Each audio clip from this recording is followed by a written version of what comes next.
자, 안녕하십니까. 저는 사학과의 조지영이라고 합니다. 오늘 여러분들과 함께 빅 히스토리라고 하는 주제를 가지고 빅 히스토리는 무엇인가라고 하는 주제를 가지고 여러분들하고 함께 한 20분 동안 이야기를 나눠봅시다. 빅 히스토리는 여러분들이 글자 써 있는 것처럼 빅 히스토리라고 생각해서 여러분들이 흔히 많은 사람들이 역사학의 한 분야라고 생각을 합니다. 그렇죠. 빅 히스토리 그러면 빅보다 히스토리가 기니까 아무래도 사실은 빅이 더 큰데, 그러나 아무튼 빅 히스토리라고 하는 것은 역사학의 한 범주는 아니고요. 그거보다 기존의 역사학의 범주를 뛰어넘은 역사학이다, 이렇게 생각해 주시면 좋을 것 같아요. 예를 들면 우리가 인류의 역사도 역사가 있죠. 우리가 흔히 전통적인 역사학에서는 문자가 발명이 된 이후를 역사학의 시대, 역사학이 주로 다루는 시대를 말하는 거지만, 그러나 여러분들 잘 보면 모든 생물은 다 태어나서 죽는 역사를 가지고 있습니다. 인간도 그렇듯이 나무도 그러하고 또 지구도 마찬가지죠. 지구도 우리가 한 45억 년 정도의 나이를 우리가 지금 현재 가지고 있는데요. 이 말은 언젠가 46억 년 전에는 태어났다는 것을 의미하고 언젠가는 죽는다는 것을 의미합니다. 말하자면 지구도 역사를 가지고 있는 것이죠. 마찬가지로 전 우주도 마찬가지죠. 지금 138억 년, 137, 138억 년 이렇게 얘기하는데 138억 년이라고 하는 것도 역사죠. 태어난 시점이 있고 지금 138억 년 정도 됐고 앞으로 언젠가 되면 그야말로 소멸이 되거나 아니면 그야말로 어둠 속에 쌓이는 그 시점이 온다는 거죠. 그 시점은 우리가 아마 좀 오래 살면 여러분들이 다 경험할 수 있는 나이 정도가 될 텐데, 아무튼 이 빅 히스토리라고 하는 것은 방금 전에 말한 것처럼 모든 것들의 역사를 합쳐놓은 역사예요. 그래서 시간적으로는 빅뱅 137, 138억 년부터 시작해가지고 오늘까지, 그리고 앞으로 미래를 내다보는 것까지 해서, 그래서 정확히 말하면 137 혹은 138 플러스 알파, 미래로서의 미래가 알파가 있는 거죠. 그래서 빅 히스토리에서는 현재로 끝나지 않고 미래를 내다봅니다. 10년, 20년, 30년뿐만 아니라 앞으로 100년, 1000년, 수십억 년이 지나면 어떤 우주가 어떻게 될까? 예를 들어서 태양의 나이는 앞으로 한 50억 년 지나면 사실은 태양도 사라지거든요. 그러니까 그 이상을 내다보면서 역사를 바라보는 거예요. 그러니까 실제로 빅 히스토리가 다루는 시간의 프레임은 137, 138억 년이 아니고 그보다 훨씬 긴 역사 프레임을 가지고 있습니다. 이 빅 히스토리라고 하는 그 시간 프레임 가운데 여러 가지 일들이 일어나는데, 그 여러 가지 일들, 말하자면 보는 것처럼 빅뱅, 그 다음에 지구가 형성한다든가 우리 은하가 형성되는 것이죠. 그 다음에 지구 안에 있는 생명이 태어나고 거기에 현생 인류가 태어나고 그 다음에 오늘날의 문명이 나타나고 하는 그 역사의 흐름을 따라가면서 우리가 시간적인 공간적인 층위를 나누어서 연구하고 그리고 그것을 교육시키는 것을 빅 히스토리라고 합니다. 그래서 지금까지 흔히 생각하는 역사, 전통적인 역사학은 인문학 가운데 들어가 있지만 빅 히스토리는 그 전통적인 역사학을 뛰어넘은, 인문사회에 있지 않고 자연과학까지 아우르는, 그래서 사실 인문과 자연을 전체를 아우르는 학문 분야, 교육 분야라고 얘기할 수가 있습니다. 여기 보시는 것처럼 전통적인 역사학은 굉장히 짧지만 지금 글로벌 히스토리는 지구를 중심으로 해서 지구가 태어나는 이후를 글로벌 히스토리라고 부르거든요. 빅 히스토리는 그야말로 빅뱅부터 시작해가지고 우리가 그 역사를 바라보는 것이다. 이렇게 여러분들이 생각해 주면 좋을 것 같습니다. 빅 히스토리는 무엇보다도 여기 써 있는 것처럼 하나의 거대한 이야기이고, 그리고 현대 우리가 가장 신뢰할 만한 것들을 근거로 해서 그것을 통해 가지고 기원 이야기, 오리진 스토리를 우리가 만들어 보는 겁니다. 말하자면 빅뱅이라고 하는 것도 우리의 우주의 근원이고 기원이죠. 그리고 예를 들어서 우리 은하가, 지구가 만들어진 것에 기원이 또 있겠죠. 그 다음에 생명이 나타나는 것에 기원이 있어요. 그런 것처럼 우리의 기원 여러 가지, 우리 주변에 있는 모든 것들은 다 기원들이 있습니다. 시작점이 있는 거죠. 그 시작점을 우리가 함께 연결을 해가지고 하나의 스토리텔링으로 생각을 해보자라고 하는 것이 빅 히스토리입니다. 그래서 빅 히스토리는 기본적으로 빅 퀘스천을 지향을 합니다. 말하자면 인간은 누구인가? 어떻게 오늘날의 지구, 그 다음에 우주가 만들어졌을까? 그런 우주 속에서 인간은 어떠한 존재인가? 인간은 그런 우주와 어떤 관계를 맺을 것인가? 이런 것들이 굉장히 중요한 질문들로 나눠져 있습니다. 이런 질문은 단순하게 자연과학적인 질문일 뿐만 아니라 굉장히 철학적이고 역사적이고 우리의 심리적인 그리고 여러 다양한 학문의 기본적인 근본적인 질문들이다라고 얘기할 수가 있습니다. 사실은 이러한 질문들은 오늘날 빅히스토리가 처음 제기하는 것은 아니고요.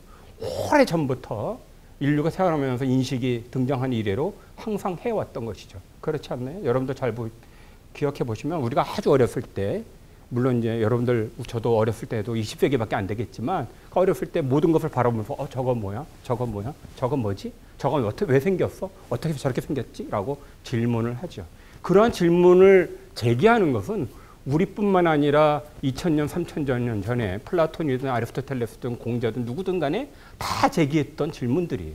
그런 인간의 가장 근본적인 인간과 환경, 인간과 우주 속에서 어떤 관계를 맺을 것인가 하는 그 질문들은 끊임없이 제기가 되어 왔고 역시 빅히스토리도 그러한 질문을 또다시 제기하고 있는 겁니다. 다만 다른 것은 오늘날의 학문이라고 하는 것은 굉장히 분과학문적으로 나누어져 있죠. 그래서 그 분과학문에서 제기하는 문제는 큰 질문이고 근본적인 질문이라고 하더라도 굉장히 파편적일 수밖에 없어요. 질문 자체가. 그리고 또한 그 학문의 근거에서 대답을 하는 것이니까 파편적인 대답이 될 수밖에 없죠. 하지만 빅히스토리는 이 모든 것을 아우르면서 질문을 제기하고 이 모든 것들을 아우르면서 답변을 하려고 하는 것이죠. 그런 면에서 통합적인 학문적 성격을 가지고 있다. 이렇게 얘기할 수가 있습니다. 빅히스토리는 무작정 138억 년 빅뱅 이후부터 쫙 설명하는 것이 아니라 여기 있는 것처럼 빅히스토리에 8가지의 임계 국면이 있습니다. 스레스홀드, 말하자면 전환점. 우리가 쉽게 설명하기에는 전환점이라고 이해하면 되겠는데요.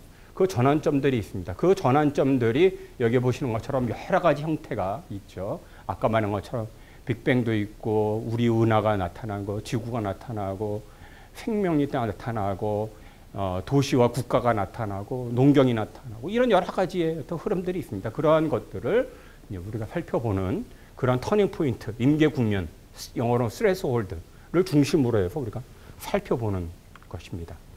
우리 현대 교육은 아까 말한 것처럼 퍼즐 조각으로 각 분과별로 가르치죠. 천문학이라든가 인류학, 역사학, 그리고 생물학 등등 여러 가지 학문들을 분과 학문적으로 가르칩니다. 그리고 이런 많은 분과 학문적으로 가르친 것의 퍼즐들을 맞추려고 하다 보면 굉장히 엄청나게 많죠. 하지만 빅히스토리는 그것을 하나의 형태로 전체적인 조각을 만들어서 그 조각들이 어떻게 연결되어 있는지를 보려고 하고 조각을 연결시켜서 전체 상을 보여주려고 하는 것이 바로 빅히스토리다라고 얘기할 수가 있습니다. 그래서 우리가 그 빅히스토리를 통해서 우리가 가지고 있는 현대 모든 지식을 다 연결시킬 수는 있지만 그러나 시간적인 공간적인 여러 가지 제약 때문에 다 연결시키기는 참 어려워요. 그래서 완전하게 우리가 이해는 못하지만 그러나 대략 전체적인 프레임은 충분히 이해할 수 있다는 거죠. 그거는 누구나 중학교 정도의 지식을 가지고 있다면 누구든지 현대 문명이 축적한 모든 지식의 학문 분야들을 연결시켜서 전체적인 이미지를 그려낼 수 있는 정도는 될 것이다 라고 하는 것이 이제 빅히스토리의 이야기입니다. 우리가 빅히스토리는 이렇게 분과학문적으로 벽에 갇혀 있던 인문사회뿐만 아니라 같은 인문 안에서도 역사학과 국문학이라든가 역사학과 철학이라든가 이런 것들이 그렇게 자유스럽게 왔다 갔다 왕래하지 않잖아요. 하지만 빅히스토리 이런 것들을 서로 연결하는 일종의 가교로서 브릿지로서 역할을 해주면 각 분과학문적인 전문가가 있으면서 동시에 빅히스토리를 통해서 서로 교류할 수 있고 서로 소통할 수 있는 그래서 어떻게 보면 전문가와 그 다음에 일반 보통 사람 영어로 말하면 제너럴리스트와 스페셜리스트가 함께 공존할 수 있는 학문 역량을 키워주는 것이다 라고 얘기할 수가 있습니다. 그리고 또한 우리가 빅히스토리를 공부하는 가장 큰 이유 중에 하나는 빅히스토리는 오늘 우리가 살고 있는 시대, 이 시대는 우주 시대이죠. 여러분들 잘 아는 것처럼 이소연 씨가 우주에 다녀왔습니다. 그리고 최근에 우리는 또 우주를 향해 또 로켓도 쐈습니다. 그리고 이렇게 우리나라의 우주 개발 계획도 있습니다. 지금 현재는 그냥 우주와 동떨어져서 살 수 있는 것은 아니에요. 여러분들이 가지고 있는 핸드폰이나 뭐 GPS 같은 경우도 태양에서 흑점이 발생하고 거기서 태양풍이 불고 그러면 GPS가 문제가 되고 뭐 그러잖아요. 그러니까 이런 우주적인 현상이라는 게 우리의 삶과 알고 보면 굉장히 긴밀하게 연결되어 있다는 거죠. 그래서 우주적인 현상들을 깊이 이해한다는 것은 현대인으로서, 현대교양인으로서 반드시 알아야 할 부분이라는 거죠. 그런 부분들을 천문학이라고 하는 분과학문이 가르쳐주기보다는 교양으로서 전체적인 프레임을 가지고서 빅히스토리가 그런 것들을 제기하고 이야기를 하고자 하는 것이다 라고 얘기할 수가 있습니다. 그리고 또한 우리나라뿐만 아니라 전 세계적으로 이제 여러 가지 여러분도 잘 아시지만 10년, 20년 후에는 인간을 화성에다 보낸다라고 하는 프로젝트도 있고요. 그리고 개인적으로 돈을 내면 우주에 이렇게 개별적으로 가가지고 우주 여행을, 물론 굉장히 비싸지만 아무튼 여행을 할 수가 있는 거죠. 오늘날에도. 또한 여러분도 잘 아는 것처럼 지구를 지나가는 소행성이 있으면 그 소행성에다 우주선을 보냅니다. 그러면 우주선에 가가지고 이 소행성에 가가지고 그 소행성이나 이런 데서는 희귀 암석들이 있으니까 거기서 채굴 해가지고 오는 거죠. 상상해 보세요. 지나가는 소행성에 다이아몬드가 막 박혀 있어요. 그래서 보내가지고 그걸 캐가지고 오는 거예요. 그러면 굉장히 돈을 많이 벌겠죠. 그러니까 이러한 것들이 그냥 공상이나 상상으로만 존재하는 것이 아니라 실제로 이러한 프로젝트들이 진행되고 있고 실제로 곧 이런 현상들이 일어난다는 거죠. 그런 현상들이 일어났을 때 우리는 어떻게 대처할 것이고 우리는 어떻게 우리의 삶을 이해할 것이냐 하는 것들이 제기가 되는 겁니다. 그래서 우리의 삶을 좀 더 포괄적으로 전체적으로 이해할 필요가 있다. 그래서 이제 빅히스토리가 그만큼 우리가 필요한 것이죠. 빅히스토리는 간단히 말하자면 일종의 지도와 같습니다. 여러분들이 베네치아를 갔다 오셨는지 모르지만 정말 멋있는 곳이죠. 베니치아 같은 말인데 가보면 지도를 모르고 가면 어디로 가는지 잘 모릅니다. 하지만 우리가 지도를 가지고 있으면 우리가 어느 지점에 지금 있다라고 하는 것을 알 수가 있죠. 그리고 지도를 보면 전체적인 것을 알 수가 있어요. 빅히스토리는 마치 138억 년 플러스 알파의 모든 시간적 그리고 공간적인 층위들을 하나의 지도로 놓고 보는 것과 마찬가지다. 그래서 내가 거기에 어떤 위치에 있고 전체적인 것과 어떤 관계를 가지고 있는지 내가 어디를 가고 싶으면 내가 어떻게 가야 되는지를 가르쳐주는 것이 빅히스토리라는 것이죠. 그러나 빅히스토리가 여러분들이 아시는 것처럼 지도와 같다라고 하는 뜻은 어떤 거냐면 지도를 보면서 예를 들어서 여기 있는 건물이 있어요. 예를 들어서 성당이 있다. 그럼 성당이 이 지도에서 그 성당의 모습이나 그 성당 안에 있는 여러 가지 샹들리에든 뭐든 그런 데코레이션들을 우리가 볼 수가 있나요? 볼 수는 없어요. 이 안에 있는 성당에 어떤 신부님이 살고 계시고 그 신부님은 어떤 애원을 가지고 계신가? 지도를 보면 알 수 있을까요? 그건 알 수가 없습니다. 빅히스토리는 그것을 가르쳐 주려고 하는 것이 아니에요. 애지당초. 빅히스토리라는 것은 모든 것을 다루지만 그러나 그 전체를 다루지만 그 전체를 다루는 장점이 있지만 단점 역시 있습니다. 단점은 그 하나하나 개별적인 것은 알 수가 없다는 거죠. 그럴 때는 어떻게 해요? 분과학문적으로 들어가야 된다는 것이죠. 분과학문적으로 들어갔다가 나와가지고 다시 또 다른 분과학문. 예를 들어서 인간을 이해하기 위한 방법 중에 하나는 철학도 있고 역사학도 있고 인류학도 있고 자연과 생물학도 있습니다. 그러면 그러한 질문들이 제기됐을 때 빅히스토리에서 어떤 전체적인 이미지, 전체적인 상을 가지고 역사학을 들어갈 수도 있고 인류학을 들어갈 수도 있고 그다음에 생물학으로 들어갈 수도 있고 들어갔다가 다시 나와서 들어갔다 다시 나오고 하는 것을 통해 가지고 전체적인 지도를 가지고 길을 잃지 않으면서 우리는 그 학문 그리고 전체적인 학문의 성과를 즐길 수가 있는 거죠. 그래서 지도라고 하는 것은 바로 그러한 우리의 길잡이가 되어준다라는 측면에서 도움이 되는 겁니다. 그래서 빅히스토리는 하나의 지도이다라고 해서 그 빅히스토리라고 하는 말을 지어내고 이 빅히스토리를 전 세계에 보급하기 위해서 노력하는 가장 대표적인 분이 데이비드 크리스찬이라고 하는 분인데 그분이 쓰신 책이 Maps of Time입니다. 그래서 시간의 지도. 우리나라에도 번역이 되어 있습니다. 그래서 시간의 지도라고 하는 책 제목이 단순하게 우연하게 만들어진 것이 아니라 이러한 의미를 가지면서 만들어진 것이죠. 빅히스토리는 저는 마치 책장과 같다고 생각을 합니다. 예를 들어서 여러분들이 이화여대 도서관을 가보세요. 가보면 콜럼버로 이렇게 다 분류가 되어 있습니다. 여러분들은 분류되어 있는 것이 당연하게 생각을 하겠지만 만약의 경우 여러분들이 그 도서관에 있는 모든 책들을 한 곳에 다 쌓아놓는다고 생각해 보세요. 이런 책장에 놓지 않고 책장이 없어가지고 다 쌓아놓는다. 그 다음에 그 책에서 그 책을 쌓아놓은 곳에서 어떤 책을 찾아봐라 라고 하면 몇백만 권 쌓여진 곳에서 쉽게 찾겠어요? 굉장히 어렵습니다. 책장이라고 하는 것은 간편하게 찾을 수 있는 좋은 도구이죠. 예를 들어 우리는 어렸을 때 어떻게 배우냐면 아까 말한 것처럼 엄마 아빠 저기 뭐야? 저게 뭐야? 저게 뭐야? 저게 뭐야? 자식아 그만 질문해. 뭐 이렇게도 얘기하죠. 그죠? 그러나 계속 질문을 제기하면서 어릴 때부터 우리는 조각 지식들을 쌓아나갑니다. 우리가 관심을 가지고 있는 우리 주변에 있는 모든 것들에 대해서 조각 갖게 되죠. 그것은 마치 어떤 것이냐면 우리가 책방에 가서 이 책 내가 읽고 싶어. 그래서 책을 가져와서 읽다가 집에다가 자기 책상에다 얹어놓는 거와 마찬가지죠. 그러다 어느 날 그 책상 위에 책이 듬뿍 쌓여 있으면 방 안에 책들이 쌓여 있으면 더 이상 주체할 수가 없어요. 그럴 때 뭐가 필요하냐면 책장이 필요하죠. 그 책장들을 놓고 여기는 우주 섹션이야. 여기는 우리 은하와 지구 섹션이야. 여기는 생명 섹션이야. 여기는 나무, 동물 섹션이야. 여기는 인류의 섹션이야. 라고 해놓고 분류를 한다면 내가 어떤 책들을 읽었고 어떤 책들을 못 읽었고 어떤 책들을 좀 더 관심이 있고 어떤 책들을 좀 더 많이 읽어야겠다라고 하는 생각이 들겠죠. 우리가 기존에 읽었던 것들을 체계화할 뿐만 아니라 우리가 어떤 분야를 더 공부해야 좋을 것인가 하는 것을 책장이 자연스럽게 보여준다는 것이죠. 빅히스토리는 바로 그런 겁니다. 우리가 있는 우주에 관한 현대 문명이 쌓아놓은 모든 지식을 이런 하나의 책장을 빅히스토리라고 하는 책장을 놓고 넣어보는 것이죠. 그로부터 해서 우리가 빅히스토리를 우리가 가지고 있는 인류가 쌓은 모든 지식을 공유하자고 하는 겁니다.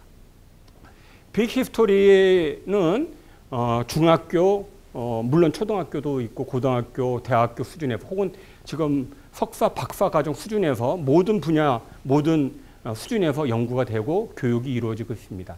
마치 영어, 그러면 영어 혹은 수학, 국어가 초등학교부터 시작해가지고 물론 이제 유치원 때도 배우지만 계속 배워서 대학교까지도 계속 배우잖아요. 그죠? 석사, 박사 때도 배우죠. 그죠? 국어라고 하는 학문 분야는 어떤 한 학년에 해당하는 것이 아니라 일생을 놓고 이제 공부하는 것과 마찬가지죠. 빅히스토리도 마찬가지로 아주 어렸을 때부터 그리고 성인이 되고 박사를 받는 그 순까지도 말하자면 여러 가지 층위가 있습니다. 그 가운데 중학교 3학년, 고등학교 1학년 정도의 수준에서 빅히스토리 프로젝트라고 하는 것이 추진되고 있는데 그것은 여러분도 잘 아는 것처럼 마이크로소프트 회사를 세운 빌 게이츠, 그 다음에 아까 얘기했던 데이비 크리스찬이라고 하는 교수님에 의해서 공동으로 설립을 해서 빅히스토리 프로젝트라고 하는 것을 온라인 에듀케이션으로 지금 추진하고 있습니다. 이 온라인 에듀케이션은 전 세계적으로 시범 사업이 이루어져서 2012년, 13년에 약 75개 교가 선정이 되어서 진행이 됐고요. 현재는 카나다, 네덜란드, 스코틀랜드, 한국 등에서 시범 사업도 진행이 되고 전 세계적으로 지금 약 2만 5천 명 정도의 중3, 고등학교 1학년 정도의 학생들이 지금 정규 과목으로 공부를 하고 있는 분야입니다. 우리가 그 마이크로소프트 회사가 이것을 추진한 것은 아니고요. 빌 게이츠는 첫 번째 마이크로소프트 회사를 세웠어요. 그죠? 윈도우를 만든 마이크로소프트 회사. 두 번째는 빌 게이츠 파운데이션, 재단. 그리고 세 번째 회사는 여기 있는 것처럼 BGC3라고 하는 빌 게이츠 캐탈리스트 3라고 하는 회사를 차렸는데 이 캐탈리스트는 촉매라고 하는 뜻이죠. 그래서 빌 게이츠가 가지고 있는 아이디어 그리고 빌 게이츠가 보기에 좋은 아이디어를 가지고 있는 사람들을 도와주는 회사입니다. 그래서 그런 회사가 온라인에다가 여러 가지 교육 프로그램과 내용 컨텐츠를 놓고 그것을 일선 교사들이 활용할 수 있도록 도와주는 프로젝트입니다. 최근에는 일반인도 들어가서 전체적인 개요를 볼 수 있는 웹사이트도 오픈되어 있고요. 그리고 방금 전에 말한 것처럼 정규 과목에서도 이 프로젝트가 볼 수 있도록 되어 있습니다. 아까 말한 것처럼 빅히스토리는 전체적으로 빅뱅부터 시작해가지고 스트레스 홀드, 임계 국면별로 말하자면 여러 가지 단계를 나누어서 설명이 돼 있고 그 다음에 미래까지 이제 되어 있습니다. 그래서 이런 단계별로 이제 클릭을 하면 여러 가지 컨텐츠들이 나오게 되고요. 이런 것들을 하는 교사들끼리 커뮤니티를 가지면서 그 여러 단원들에 한해서 서로 토론하고 어떤 방법으로 교육시키는 것이 바람직할 것이냐 하는 것들을 논의하는 것입니다. 예시를 들면 별과 원소가 나오는 그 제3 임계 국면에서는 보면 비디오 강연이 이제 기본적으로 들어갑니다.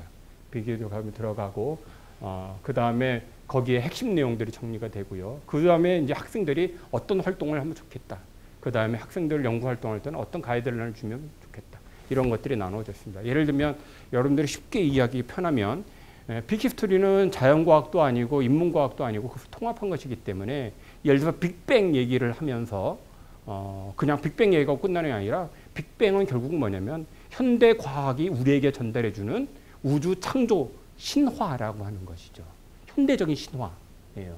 그러면 우리는 그 창조 신화라고 하는 것은 동서양 막론하고 어느 지역 막론하고 모든 지역에서 신화라고 하는 창조 신화라고 하는 것은 존재했다는 것이죠. 심지어 우리나라에도 창조 신화가 있습니다.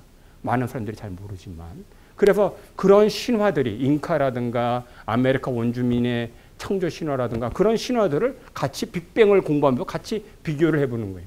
창조 신화라고 하는 측면에서 오늘날의 자연과학이 말해주고 있는 신화라고 하는 것이 어떤 내용이고 어떤 기능을 하고 있고 그 다음에 전에 소위 말하면 정근대 시대에 있었다고 하는 그런 여러 가지 그리스 로마 신화, 아메리카 원주민의 신화 이런 신화들이 어떤 기능을 하고 어떤 것들을 전달해 줬는지에 같아서 비교를 해보는 거죠.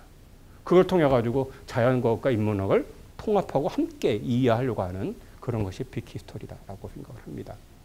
그래서 빅히스토리는 단순하게 138억 년 전에 빅뱅에서도 현재와 미래까지를 시간적으로 연결해 놓고 그냥 뜯어붙이기로 그냥 붙이는 것이 아니라 그 한 단계마다 그것을 인문과학적인 관점에서 또한 자연과학적인 관점에서 통합적인 관점에서 서로 이야기를 하고 깊이 생각해보는 시간들을 가지면서 함께 교육하는 시스템으로 지금 운영되고 있습니다. 그래서 이 웹사이트도 들어가 보면 단순하게 별과 원소라고 해서 별과 원소에만 이야기가 아니라 다른 여러 가지 인문사회과학적인 내용도 같이 들어가 있습니다. 그래서 그런 것을 통해서 지금 전 세계적으로 아까 말한 것처럼 한 2만 5천 명 정도의 학생들이 지금 배우고 있고요. 굉장히 빠른 속도로 이 빅히스토리라고 하는 학문 분야가 확장되고 있습니다. 우리나라에서도 시범 사업이 이루어졌는데요.